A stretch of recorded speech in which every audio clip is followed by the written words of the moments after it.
Saviez-vous qu'il existe des émotions propres et des émotions sales? Alors, on n'est pas là pour parler de lessive, mais alors de quoi va-t-on parler? Une émotion propre, c'est une émotion qui est en lien avec un événement qui arrive dans votre environnement direct, un événement réel. Tandis qu'une émotion sale, c'est une émotion qui est déclenchée par un événement mental, c'est-à-dire une pensée, un jugement que vous avez sur vous-même et qui déclenche une émotion.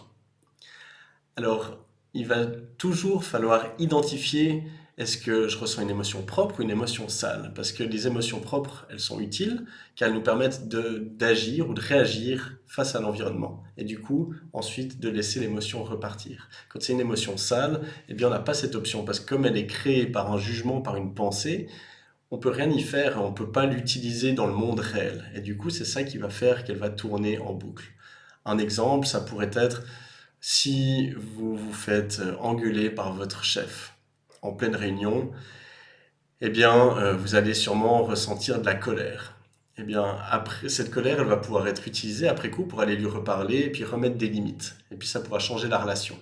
Si après coup, vous avez des jugements sur vous-même en vous disant que vous êtes nul, que vous allez vous faire virer, que vous trouverez jamais plus rien, que vous êtes un bon à rien, vous allez ressentir de la tristesse, de la culpabilité et peut-être tout un catalogue d'émotions. Et puis ces émotions, elles vont rester parce qu'elles sont pas en lien avec la vérité, avec une réalité, elles sont juste en lien avec un jugement dans votre tête. Alors, faites attention à savoir si vous ressentez des émotions propres ou des émotions sales.